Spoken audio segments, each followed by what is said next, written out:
This world that we all call home is a planet in upheaval. Across the US and around the world, everywhere we look, there is turmoil and chaos. Some is nature going to the extreme, and some is man-made. All of it leaving a wake of ashes and dust. National and world leaders have little to no answers and actually spend more time blaming each other than they do trying to find adequate answers to the problems we face. But there are answers. Answers that will not be found by human devising, but rather are contained upon the pages of the Bible. Join us as In the Scriptures, in association with the ministry Voice of Prophecy, presents Discovering Revelation, coming to you from Murphy, North Carolina. And now, here's your host, Pastor Craig Fish.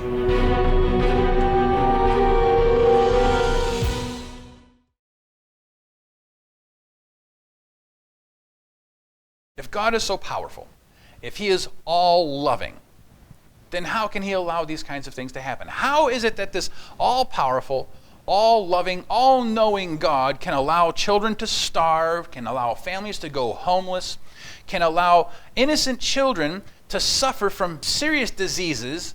People that we think of as good people have bad things that happen to them. Why does this happen? These things must be proof positive that God doesn't exist. Otherwise, He would tend to these things and they wouldn't happen at all. Well, there's a little bit more to this than what meets the eye. And that's what we're going to be exploring tonight. We're going to take some time to kind of look at more of the whole story rather than just little bits and pieces of it that tend to fit a particular narrative that we want to promote, or that some, anyway, would like to promote. So I would invite you to turn in your Bibles with me. We're going to go to Revelation chapter 12. And there was war in heaven. Michael and his angels fought against the dragon, and the dragon fought and his angels, and prevailed not. This is the dragon who did not prevail. Neither was their place found any more in heaven. Now this is referring to the angels who sided with the dragon. They were the ones who were ultimately kicked out of heaven. And that's really where this whole conflict gets started. So who exactly is the dragon? Well, the Bible answers that question for us quite clearly. So the great dragon was cast out, that serpent of old, called the devil and Satan, who deceives the whole world. He was cast to the earth, and his angels were cast out with him. So there we have a major clue that the dragon who fought against Michael was Satan. Also have to understand here is that there were angels who followed Satan out of heaven. They were cast out as well. So this tends to bring us to a certain particular point that we have to understand. And that is that when people talk about having some kind of an experience with an angel, that does not necessarily mean that they were experiencing an angel from heaven. There's all kinds of deceptions that go on out there, and Satan is great, as well as those angels who followed him, are masters, if you will, at knowing our lives, in many cases better than we do. They know what we believe because they hear us speak, and they know what it is that we share with others, and so they hone in on those things, and they will use those to manifest things in such a way to get us to believe that what we have believed is true based on these experiences, even if it really isn't the truth. So we've got to be very, very careful about these kinds of things. Now, one of the things we often have to understand is that if an experience that we've had is with an angel from God, then the angel from God, truly from heaven, will not mind one bit if they give us a message and that we go and double check it with the Bible to make sure that it is true and correct. There's something here in the book of Ezekiel that gives us a little bit of insight into some of this as well. You were in Eden, the garden of God. Every precious stone was your covering. The sardius, topaz, diamond, beryl, onyx, and jasper, sapphire, turquoise, and emerald with gold. The workmanship of your timbrels and pipes, that's referring to the voice, was prepared for you in the day you were created, till iniquity was found in you. Well, now wait a minute. Until iniquity was found in you. Well, this is something very important that we have to focus on. First of all, it points out how this being, it's speaking of Lucifer, was created. All the angels are created beings. So did God make somebody who was flawed? Well, not at all. Iniquity was found in him. It was not put there from the very beginning. One of the things we have to understand about Lucifer, Lucifer himself is the one who, through his own choices and actions, tainted this creation of God. The Bible also refers to him as being full of knowledge and wisdom and beautiful to look upon. The problem is he spent a little bit too much time looking at himself in the mirror rather than gazing upon the God of his creation. Why is it that this would become such a problem? Well, the thing is this. You and I have the ability to choose our direction in life. Well, the angels are made the exact same way. God makes them with the ability to choose. He has made them with the ability to choose either the right or the wrong. And Lucifer was likewise given the ability to choose. And what this ends up meaning is that Lucifer had the opportunity to choose not to follow God, just like any one of us have the ability to choose either to follow God or to not do so.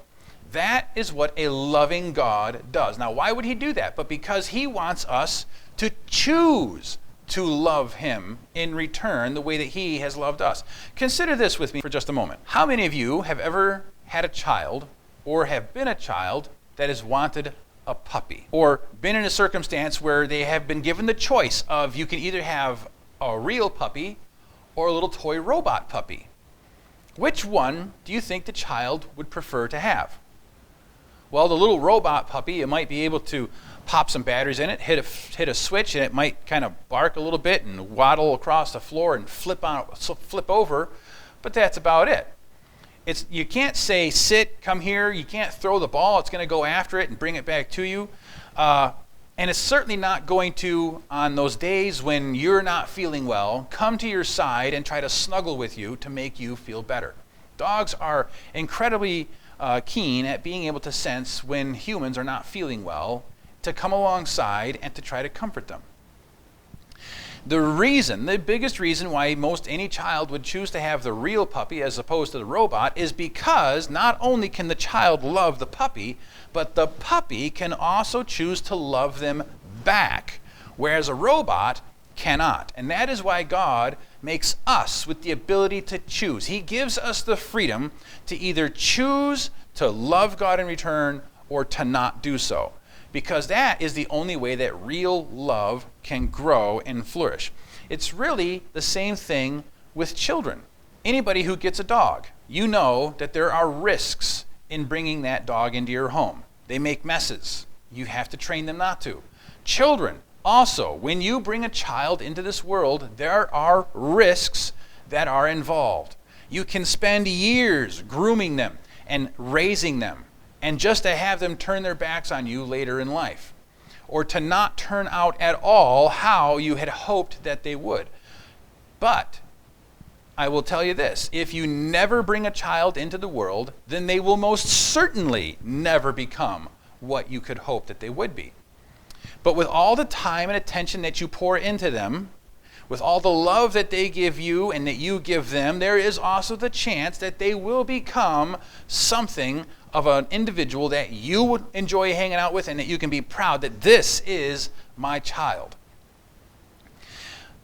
Well, it's the same thing with God. When he creates living beings that have sentient thought like you and I and like the angels do, there's always risk that's involved with that. However, God says that the risk is worth it, because without the risk, there will most certainly never be real love between myself and my creation. The Bible tells a little bit more of a story about this character of Lucifer. This comes to us from Isaiah chapter 14. It reads, "How you are fallen from heaven, O Lucifer, son of the morning. How you are cut down to the ground, you who weakened the nations. For you have said in your heart, I will ascend into heaven. I will exalt my throne above the stars of God. I will also sit on the mount of the congregation on the farthest side of the north. I will ascend above the heights of the clouds. I will be like the Most High." Throughout that short passage, Lucifer says, "I will," 5 times. It's amazing. I think we can all say that Lucifer needs glasses because he has a bit of an eye problem. He spent more time focusing on himself than anything else. And this passage right here shows us that what he truly desired was to be worshipped. Now, how can I say that? Well, here it says that I will be like the Most High. It also says that I will sit on the farthest sides of the north. The north side was supposed to be where worship was conducted. He wanted to be the one who was worshipped, rather than to be the one to give worship to his Creator. In all of this, Lucifer became prideful. And pride, incidentally, is rather unattractive. Those of you who have ever seen somebody, let me speak to the ladies for just a moment. You see somebody, and maybe everybody has a different idea of what this looks like, but the tall, dark, and handsome individual that you look at from a distance and say, oh, and your heart flutters, and maybe you even stammer over your own words when you try to speak to this individual. You think that this is the end all, until you find out that this person, this man, may think that he is God's gift to women. And he's very arrogant and very proud. And suddenly all those physical features that you once thought were so attractive suddenly don't seem so wonderful anymore when you find out that being around this person is rather unpleasant. Pride can become a very unattractive thing, and it works the other direction as well for men being attracted to women. When a man finds a beautiful woman, but yet this woman is very prideful, that can also become a very unattractive trait. That's what happened with Lucifer. Pride made him become something else, and what he ended up doing was accusing the character of God. He began to sow doubts about God with the other angels. Whispers began to raise questions about, I know God has rules, but we're all perfect. We're all holy beings. Do we really need rules? And if we do, why doesn't he give us a voice in what these rules are? He's got some great ideas, but I've got some great ideas too. You can begin to see how it is that here this Lucifer, who was a very high and important angelic being, that these angels also, having never heard a lie before, could start to get kind of sucked in, if you will, to this kind of speech from somebody that they looked up to, somebody that they admired, and even thinking, well, maybe there could be something to what Lucifer is saying. But others also said, no, that can't be right. Well, the story doesn't end with something like that. And another sign appeared in heaven. Behold, a great fiery red dragon, having 7 heads and 10 horns, and 7 diadems, diadems is a word for crowns, on his heads. His tail drew 1/3 of the stars of heaven and threw them to the earth. Well, now, what are those stars? Is John, as he is writing this, is he really talking about the stars that we look up at the night sky and see those? Well, no, not necessarily. In fact, there are several points in the scriptures where angels are referred to as stars. In fact, in the book of Job, the 38th chapter, there it talks about how at the creation, that the morning stars sang together when they saw God create the universe. This is referring to the angelic host of heaven. As God is creating things, they were singing for joy at the creative work that God was doing. Also in Revelation chapter 1, verse 20, the Bible says that the 7 stars in Jesus' hand are the 7 angels of the churches. So what ended up happening is in Lucifer's rebellion, there was 1/3 of the angelic host of heaven that got caught up into his lies, decided to believe him, and they were all cast out of heaven because they chose to follow Lucifer rather than to obey God. Heaven literally lost millions of its angelic host. Now, how can I possibly say that? Well, if you remember some of our previous studies, we've seen how there before the throne were 10,000 times 10,000 and thousands of thousands, and this is specifically referring to angels. And yet here 1/3 of that number were cast out of heaven. And incidentally, that number that was cast out, when it talks about the thousands, of 10,000 times 10,000, that actually comes after the other angels were already cast out. So the ones that were left in heaven, they're the ones that make up this enormous throng of angelic beings. So we can easily say that heaven most likely lost millions of the angels that were there to begin with. This was something very traumatic for the kingdom of heaven to have to face. And of course, the question is, why didn't God just do something about it then? Why allow it to get this far? Why didn't he just eliminate Lucifer and eliminate those angels and just stamp out the rebellion before it could go any further than that? Well, let's think about this carefully for just a moment, if you will. What would you do if you want to let everybody keep their freedom of choice, you want real love, and you want it to be voluntary? How exactly would you handle something like this? The standards are you either eliminate people's choice or you have to take a different direction. Well, sometimes the only way that people will learn, say, not to touch a hot stove is let them touch the hot stove. You can tell them 100 times that it's hot, that it will burn them. But eventually, they really have to understand what that means. And sometimes that comes by having to let them touch the stove at least once until they really know through experience that yes, that is hot and I will not do that again. Sometimes we have to allow a few things to happen before people will make the choice not to do those same things again. So God has allowed the universe, if you will, to touch the hot stove. He warned us, but we were the ones who chose not to listen. So now because God and the freedom that he gives us, he lets us experience just enough that we'll never do it again. Now, what exactly does that end up looking like? Think about what happened when, if God had just wiped out Lucifer in a moment that he sinned.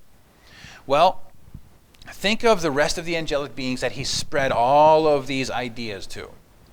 Is it possible that if God just stamped Lucifer out right then and there, maybe they would have thought, perhaps there's something to these charges that Lucifer is making. Maybe there's something to the idea that God isn't quite as loving as we are told that he is. You know, the Bible tells us that God is love. He tells us that he is merciful. He tells us that he is gracious. Lucifer cannot make a frontal attack on God. It's not like he can just walk up to him and give him a black eye. But what he can do is attack his character. And incidentally, this is the exact same thing that we see in politics all the time. If you truly want to defeat a political opponent, what you do is you start attacking their character. Make the people who make the vote question their character. Is this the kind of person that I really want to have representing me? If it isn't, then I'll vote for somebody else, only to find out in some cases that the one you voted for was just as bad as the one you didn't vote for either. But that's really neither here nor there. The issue is attacking one's character. That's really the only way that Lucifer could attack God, was to attack his character. So where the Bible says that God is love, that he is merciful, that he is forgiving and gracious, those are the kinds of things that Lucifer has to attack. He's not as loving as he claims to be. He doesn't really forgive you. In fact, you better not step out of line or he just might very well zap you. I mean, after all, doesn't his law that he gives us say that sin cannot happen? That if we sin, we have to die. Doesn't that seem pretty arbitrary and pretty harsh to die over one little thing? You can see how it is that these kinds of arguments could tend to weigh a little on the ears of some. And these kinds of arguments tend to weigh on the ears of some here on earth, even to this day. Really, just one little sin, and that's worthy of God killing me? Really? That doesn't sound like a very loving God to me. However, what the loving God did was provide a way out of all of that as well by giving the blood of Christ to pay for our sins. And so this is then when we see the story turn. Lucifer and his angels are evicted from heaven. The war that was once in heaven then suddenly now comes to earth. And what is it that happens? He comes to what we know of as the Garden of Eden. This comes to us from Genesis chapter 2. And the Lord God commanded the man, saying, "Of every tree of the garden you may freely eat, but of the tree of the knowledge of good and evil you shall not eat, for in the day that you eat of it you shall surely die." Well, there you have it. God was giving his commands to the human race. You have a free choice of everything here. You can eat of all the different kinds of fruits, but there's this one tree, just one. It's not like one of dozens. One tree. I want you to stay away from that one tree. And that became a little bit of a problem. See, here's the thing. In order for God to really establish his sovereignty and the fact that he is a loving God, he has to give us a choice. There has to be option A and option B. And as he loves us, the desire is that we will choose option A. Lucifer comes along, he takes the form of a serpent, and he said to the woman, "Has God indeed said, 'You shall not eat of every tree of the garden'?" And the woman said to the serpent, "We may eat the fruit of the trees of the garden, but of the fruit of the tree which is in the midst of the garden, God has said, 'You shall not eat it, nor shall you touch it, lest you die.' Then the serpent said to the woman, 'You will not surely die.'" See, there's something that Lucifer knew about this whole predicament that Adam and Eve were in. He understood that what God was talking about was that when they ate that fruit, when they demonstrated their disobedience, that yes, they would not drop dead immediately. He knew that. But he did know that in this breaking of God's command that he had given them not to eat of that fruit, that they were cutting themselves off from God and that they would eventually die. So what is it that ends up happening? Lucifer twists God's words, and he makes it sound like, well, you're not really going to die. And in fact, of course, Eve ends up eating the fruit, and guess what? She didn't die. Maybe there's something to these words that this serpent is telling me. When the woman saw that the tree was good for food, that it was pleasant to the eyes, and a tree desirable to make one wise, she took of its fruit and ate. She noticed that it was something very pleasant. It's interesting how sin presents itself to us in a way that is something pleasing. Most of the time, if you were to ever have a plate of cookies that you knew were baked from manure, you would not eat them because of what they're made from. Especially if they had the strong stench of manure. You would say, "No, I don't want that." However, if it has all the best ingredients, the best flour that you could possibly find, the choicest chocolate chip cookies, and they're so tasty and the texture is just right. And then after you take that first bite and it tastes so good, but it has this different flavor to it that I'm not quite familiar with. What is this one more ingredient? Oh, well, that's just a little smidgen of manure in that cookie. Well, you might spit the cookie out at that time. You most certainly would not take a second bite. But the temptation would be there. It's not this heaping pile of manure that you're tempted with. It's just a little teeny tiny bit.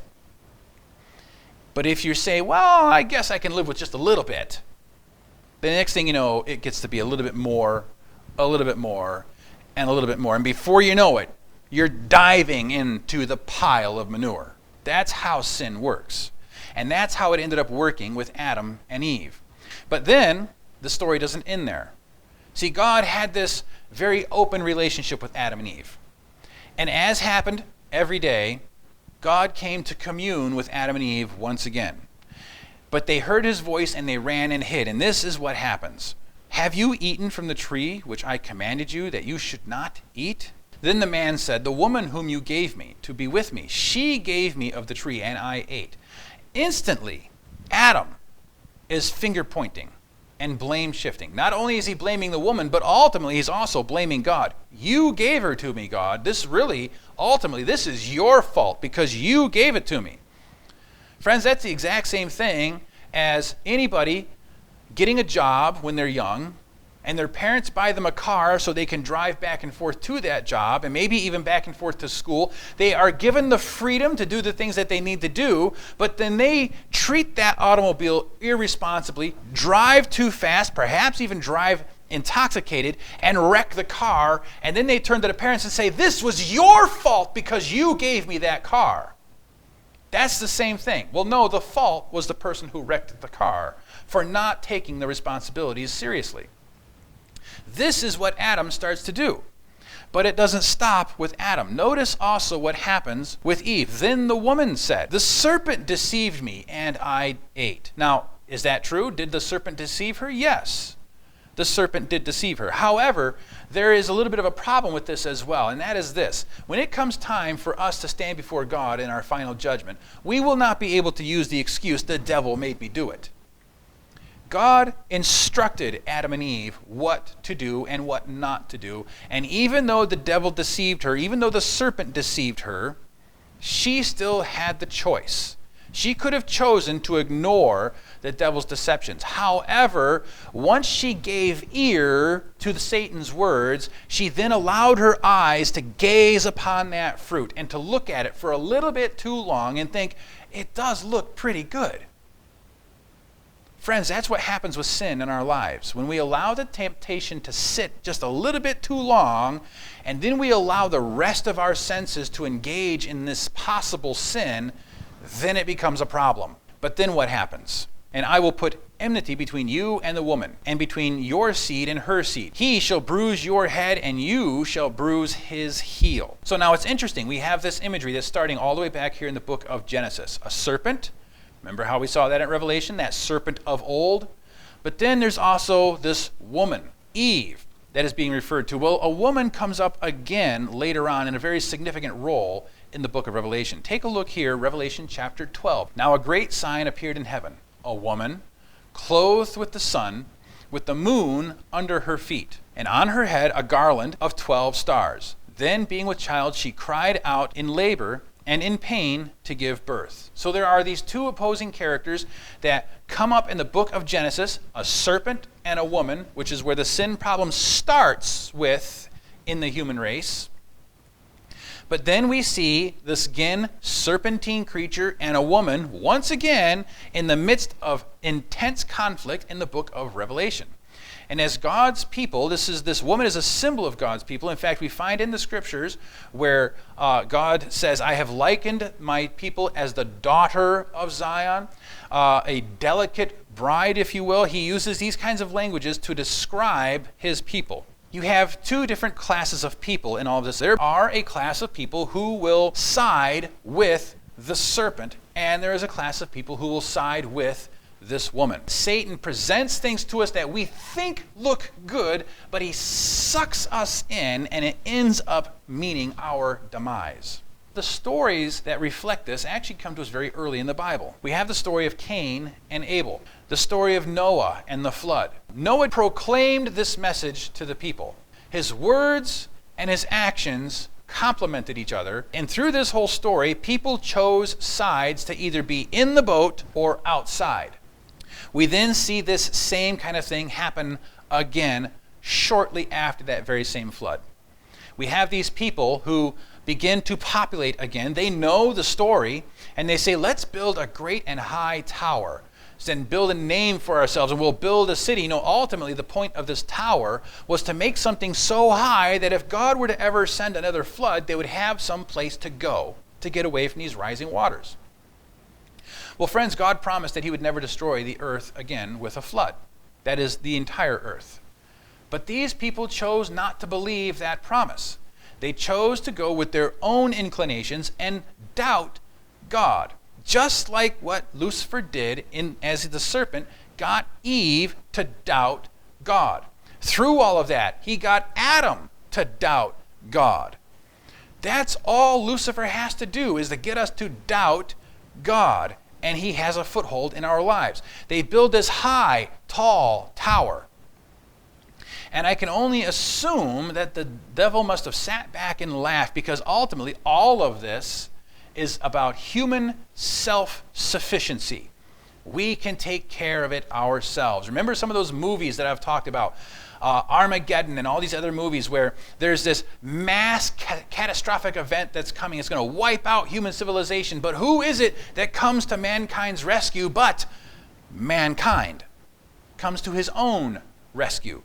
We can figure it out ourselves, and we can fix the problems ourselves if we will only put our own ingenuity into it. Put your backs into it, boys. You can do it.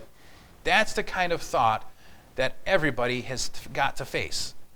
But friends, the end of the story is that we cannot fix everything ourselves, and we most certainly cannot create a utopian society where everybody will live in peace of ourselves. Why? Because we all have the root of sin within us. Moreover, through some of these things, One of the things that we have to understand is God made mankind in his image. And Lucifer hates us because of that. We are in the image of God. Now, that promise way back there with Adam and Eve about how this coming one would crush the head of the serpent, but yet the serpent would crush the heel or bruise the heel of this coming one. Now we're going to create doubt about that promise. Just like sin and the temptation from Satan allowed doubt to creep up in the minds of these people who built this tall tower. Now eventually, as the story goes, God reaches down. He confounds the languages of the people. That's where we get all the languages of the earth from, is from that story. And the building project stops and people begin to scatter across the face of the earth. But this isn't the end of the story for that tower, because right there where that tower once was, there was another city that was built up at that very location called Babylon. And what is it that we get from Babylon even to this very day in our common lives? But Babylon gives birth to false religion, astrology, planetary worship, solar worship. So here we have all of these different things that the people began to worship over time, which some still worship to this very day. And through all of this, through all of these different events, one more person begins to come upon the story, and his name is Abraham, who is there in the land of Ur of the Chaldees, which is around where Babylon was built. All of these things are happening there. The people are kind of getting sucked into all of this. And what does God do now with this man Abraham? But he calls him out of that area and says, I'm going to take you and I'm going to make a great nation of you. And yes, eventually the nation of Israel came out of Abraham, but that's not what God was specifically referring to. He was not limiting it to the nation of Israel. He was referring to the nation of people who would have faith in God. And that is a nation that cuts across borders, because it is a nation that takes root in your heart, which is where God wants us to have our belief in him. But yet, even in the midst of all of this, there is one more event that ends up taking place again. Abraham has come and gone. He has died. His descendants have grown into a large nation. And yet there's somebody else who comes along. And that is, there's a king who marries a pagan queen. And she brings idol worship into the worship of Yahweh, if you will, the one God of the nation of Israel. This creates massive amounts of confusion in how it is that their worship is supposed to be done. These chosen people, if you will, chose to worship idols rather than the God who blessed them. So Elijah has this showdown with this god Baal, or Baal, depending on how it is you wish to pronounce it. And he says, if Baal is God, then worship him. But if the God of heaven is God, then worship him. But make your choice today. And then they have this contest where they have two altars. The priests of Baal kill their bull, and they dance around it and jump and shout and holler for hours, but nothing happens. And then Elijah kills his bull, puts it on the altar. They drench the thing with gallons and gallons of water, soak the whole thing, so that there is no way possible that anybody could say Elijah snuck a match in there and lit it himself. But rather, with one simple prayer, fire comes and consumes the entire thing. Not just the animal, not just the stones, but the water itself is all consumed by this fire, demonstrating the power of God and that he is the true God. And the people say, aha. And many of them make that final decision to turn back to God after that. There was revival in the people of God. Now listen to me careful. This is the sin, if you will, that causes the desolation in the temple. Listen very carefully.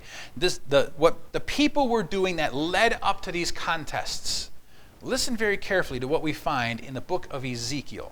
So he brought me to the door of the north gate of the Lord's house. This is the temple. And to my dismay, women were sitting there weeping for Tammuz. Tammuz is a pagan god. Then he said to me, have you seen this, O son of man? Turn again, and you will see greater, what is that word? Abominations than these. So he brought me into the inner court of the Lord's house, and there at the door of the temple, between the porch and the altar, were about 25 men, with their backs toward the temple of God and their faces toward the east, and they worshipped the sun toward the east. So these were men who had turned their back on the temple of God and were worshiping the sun instead. So what does that tell us, my friends? I'm not sure really if you were to ever go back to the Israelites and ask them some questions and say, who brought this pagan worship into the temple? Would they tell you what's going on? Would they even say, well, there's nothing wrong with that? There's nothing wrong with bringing a little bit of paganism into our worship services. Well, it's just a way. That's how we reach the pagans, is by bringing a little bit of their worship styles into our worship services. After all, we're still here in the temple. We're still praising God, but we're just mingling a few other things in there as well. How bad can it really be? Well, friends, I guarantee you, when we start building bridges like that, bridges go two ways. And not only will people maybe come into a church because of using worship services that come from paganism, but I will guarantee you there will be people who will cross the bridge the other direction and leave your church looking to be satisfied by those pagan ways.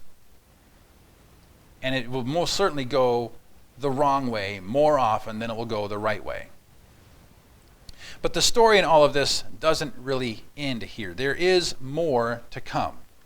Let's take a look again back in Revelation at this woman one more time. Revelation 12, verse 5. She bore a male child who was to rule all the nations with a rod of iron. And her child was caught up to God and his throne. So who is this referring to? This is referring to Christ. Now there are those who say, see, this woman, she's giving birth to Christ, so this must be Mary that this is talking about, that this is this woman. This isn't talking about Mary. This is talking about, it's using this woman as a symbol for God's people, those who were loyal and faithful to God, like Mary was, the mother of Jesus, but it refers to more than just her. It refers to the faithful, to those who are faithful to God's commandments. Now, as we continue in here, we see that there's something more that's yet to come. Now, there are many attempts that Satan has taken to try to stomp the truth of all this out. We have that, like I pointed out in the story of Cain and Abel, the story of Noah and the flood, the Tower of Babel, the city of Babylon, the priests of Baal bringing pagan worship into the temples of God, or into the temple of God, But at the cross, Christ utterly exposed the devil for who he truly is, a liar and a murderer. Every angel in heaven could finally see what the devil was really like. Given a chance, Satan actually sought to kill the Son of God, the one who created everything that we understand. When he had the opportunity, he jumped at it to try to kill the Son of God. He did this in several ways. He tried to do it when Jesus was born, and then he did it at the cross, thinking, now I am successful at eliminating this opponent of mine. However, things didn't go quite the way Lucifer wanted. Look at here at the words of Jesus. Now is the judgment of this world. Now the ruler of this world will be cast out. And I, if I am lifted up from the earth, will draw all peoples to myself. My friends, what Jesus is referring to there in John 12 about being lifted up, he's talking about being crucified, lifted up from the earth.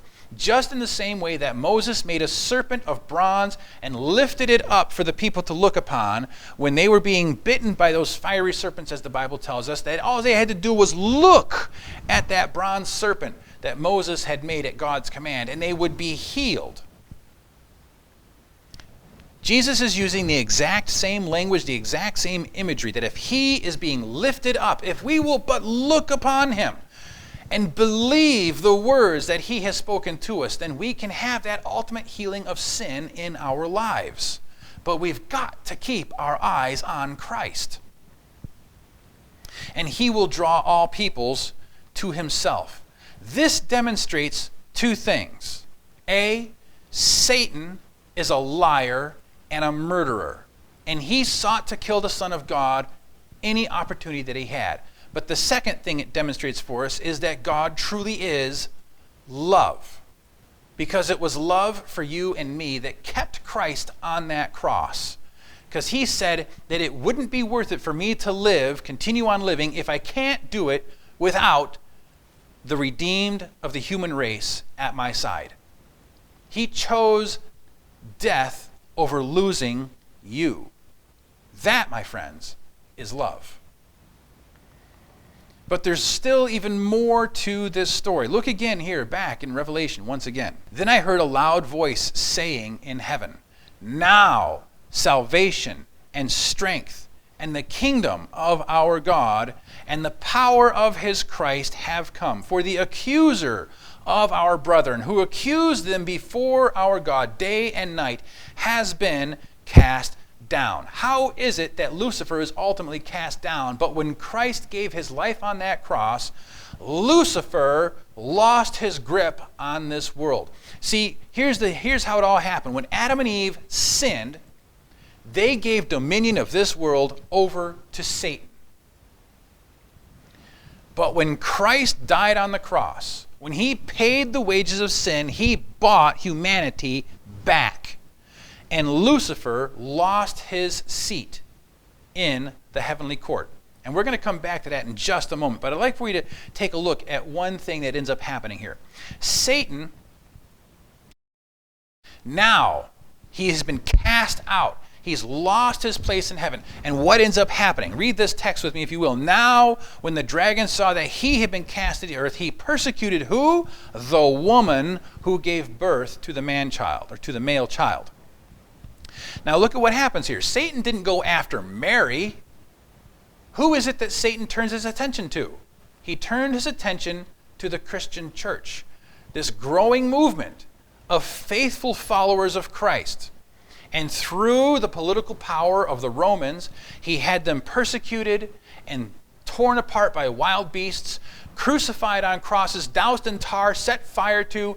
People were burned alive at the stake over many periods of time, all because of their faith in Christ. Until, that is, well, there was a brief pause in it, because there were still people burned at the stake after this, but then somebody comes along by the name of Constantine. And Constantine supposedly ends up becoming a Christian and ends up bringing an end to the bulk of this persecution of the Christian church. Now I say supposedly because ultimately there is no real evidence that Constantine ever really became a Christian. But what it is that ends up happening throughout many things is suddenly it becomes fashionable to be a Christian.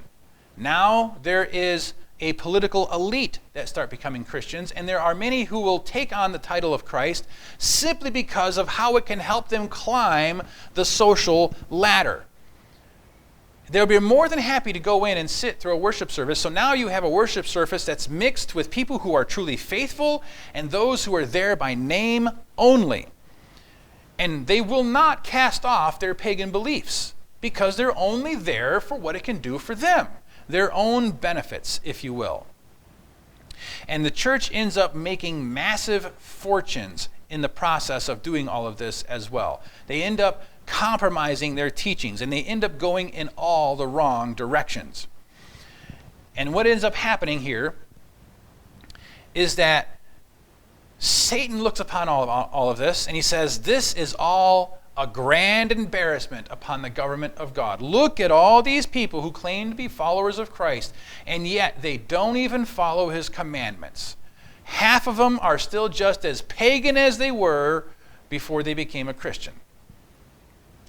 This is where we get through the Dark Ages.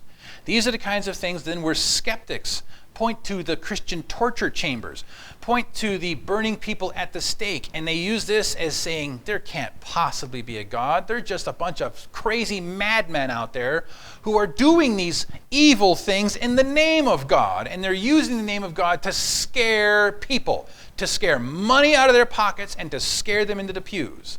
That is pretty close to what they were doing, yes, but that doesn't mean that there is no God. That means that there is a devil, and he is seeking to impersonate and cast dispersion upon the name of God so that people will come up with those very same kinds of excuses as ways to not turn to God and to repent of their own sins. There's nothing quite like pointing to somebody else's wrongdoing as a way of putting a blanket over my own wrongdoing. People do it all the time.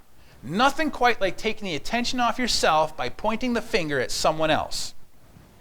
I've heard it said before, and it seems to be very true to this day when it comes to politics. Accuse the other person of what you're doing. We see it all the time. But the story doesn't end here. I'd like to turn, if we could, to the book of Job. This is Job chapter 1. Now remember how it is that I said that when Adam and Eve sinned, they gave dominion over to Satan. Well, let's take a look at what happened as a result of that. And the Lord said to Satan, "From where have you come?" So Satan answered the Lord and said, "From going to and fro on the earth, and from walking back and forth on it." Now, of course, the first thing I need to say here is that Lucifer, or Satan, isn't talking about just going out for a walk. He's not just talking about some mid-afternoon stroll. His reference to walking to and fro on the earth is referring to him owning it. This is my territory now, and I am walking about it because I own it. Much like some might go out and wander about in their own fields or their own pastures because this is their land. This was Lucifer saying, "This place belongs to me now." Then the Lord said to Satan, "Have you considered my servant Job? That there is none like him on the earth, a blameless and upright man, one who fears God and shuns evil." Now, in the midst of Satan making this statement about walking back and forth on the earth, demonstrating his sovereignty over the earth, he's also saying, all those subjects that you made, they're all mine. They all follow me. And yet God says, "Have you considered Job? He does not belong to you." And then what ends up happening? So Satan answered the Lord and said, "Does Job fear God for nothing?" In other words, he doesn't really love you. He's just in it for his own benefit because you bless him. That's why he follows you. Take away those blessings and see what happens. So what is it that God says? But now stretch out your hand and touch all that he has, and he will surely, or this is Satan who is talking back to God, and he will surely curse you to your face. Go ahead. You'll see. Go ahead and take away all those blessings that you're giving him and see how quickly he turns on you. And what is the response? And the Lord said to Satan, "Behold, all that he has is in your power. Only do not lay a hand on his person." In other words, take away all his possessions. And what isn't that happens? But if you know the story, Job is sitting there and suddenly his servants come in one after another after another. Raiders came, they stole all your camels and killed all your servants. Lightning struck, it burned down your barns and killed the rest of your servants. And one bit of bad news after another comes flying in to Job. And what is Job's response in the middle of all this? The Lord gave and the Lord has taken away. Blessed be the name of the Lord. This is somebody who truly demonstrated loyalty to God. Lucifer, Satan, I shouldn't even call him Lucifer anymore because that means something far better. The word Satan is what he is. He is the adversary. That's what Satan means. Satan tried to cast aspersions upon Job and he failed. Just like he had failed so many other times to try to bring an end to the promises of God in bringing about a Messiah. Satan is a failure. Don't let yourself get caught up in his failure. But let's take a look at the next level of how this all goes. So Satan answered. So there's another occasion where Satan is allowed to come into the presence of God, into heaven. That's how it is that Satan and God are having these conversations. Satan is coming into heaven. Through all of this, when Adam and Eve sinned, they gave that ownership back to Satan, and that gave Satan kind of a back door back into heaven as a result of that. That's why Satan is able to be there and have these conversations with God. So Satan answered the Lord and said, "Skin for skin. Yes, all that a man has, he will give for his life. But stretch out your hand now and touch his bone and his flesh, and he will surely curse you to your face. And the Lord said to Satan, behold, he is in your hand, but spare his life. In other words, go ahead, do whatever you want to him, but don't kill him, because he needs to be able to make clear decisions through all of this. Now, the Bible says that Satan will come after you at some point in time as well, especially if you have made a decision for Christ.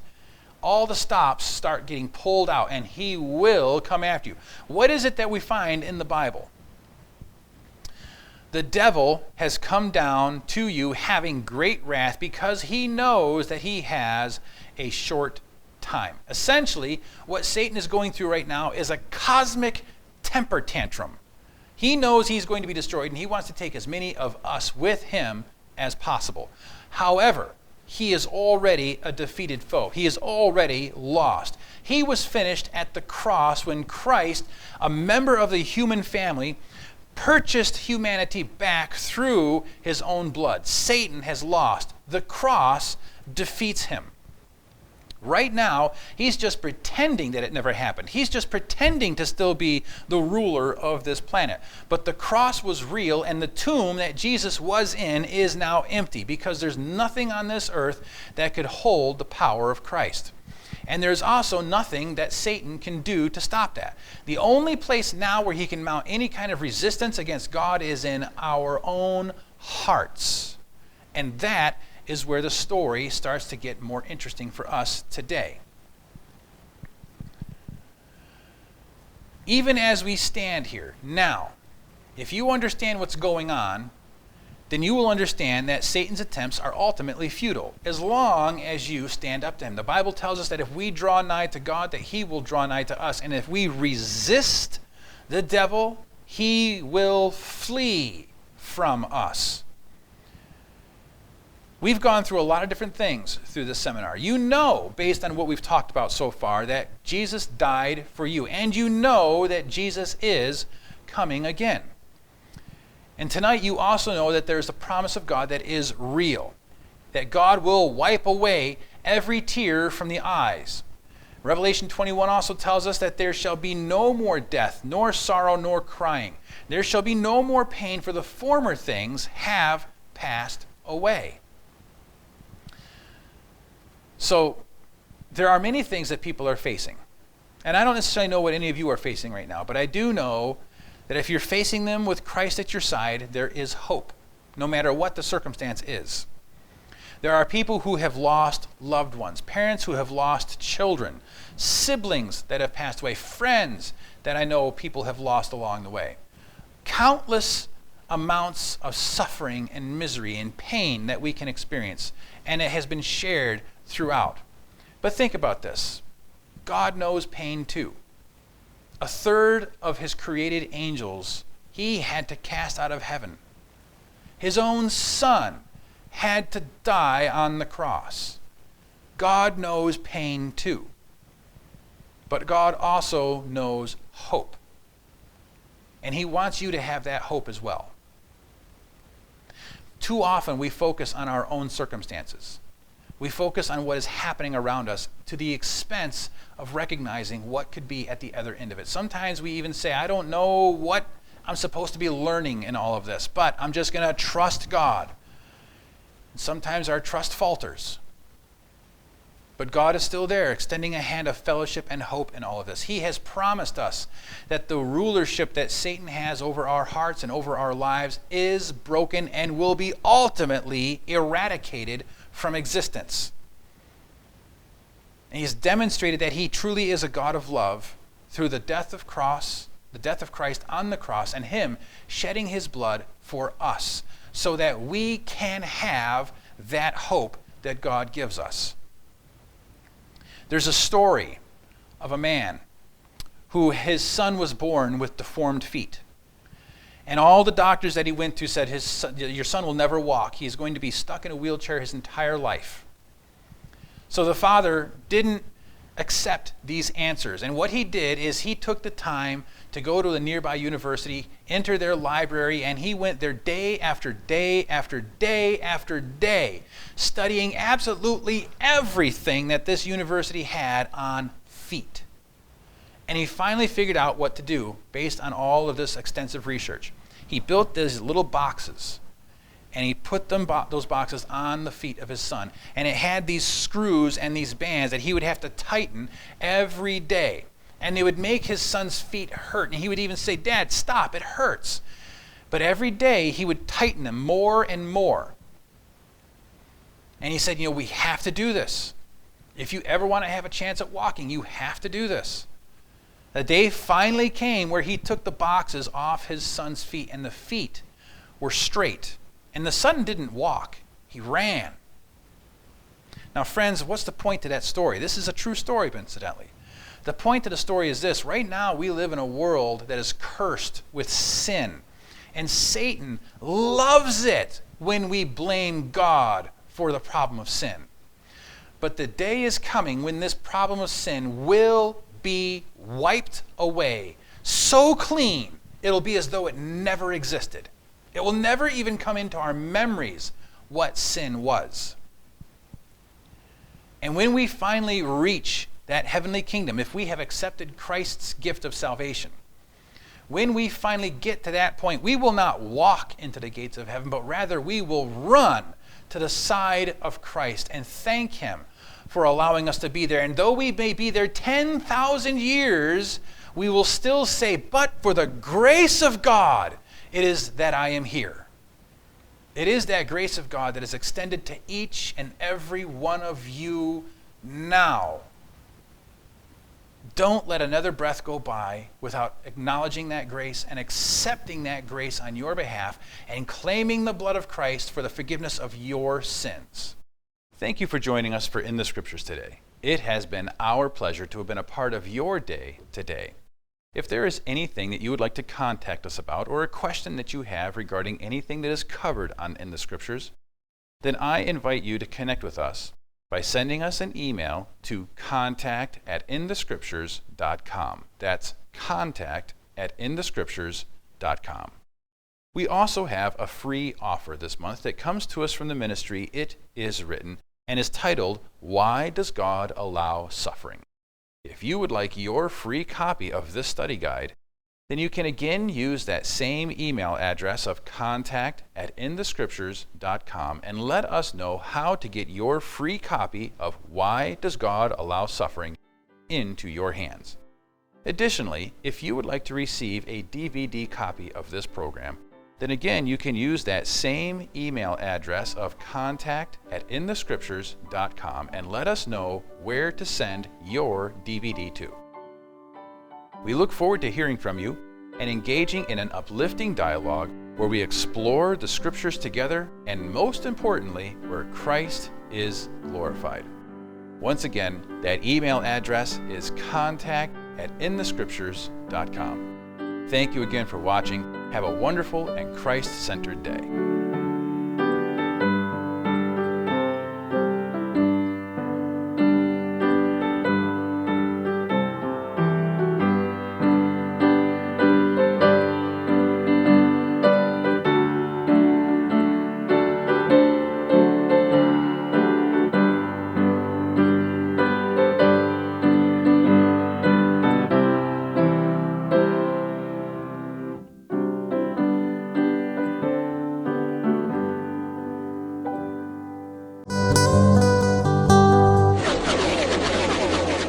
The 1997 Daytona 500 saw Dale Earnhardt get involved in a wreck that flipped his car and sent him spinning into the infield. Rescue crews quickly arrived to assist Earnhardt from his car and tend to any injuries he may have sustained. But before the ambulance pulled away from the scene, Earnhardt climbed back into the car, damaged as it was, and continued the race, finishing in the 31st position. Even though he did not win the race, he also did not let the crash stop him from proceeding forward. The Bible tells us that the race is not to the swift, nor the battle to the strong, and that though a righteous man may fall many times, he will rise again. And we are also encouraged to run the race of faith with endurance to the end. I'm Craig Fish, and let's remember to live every day according to what is in the Scriptures.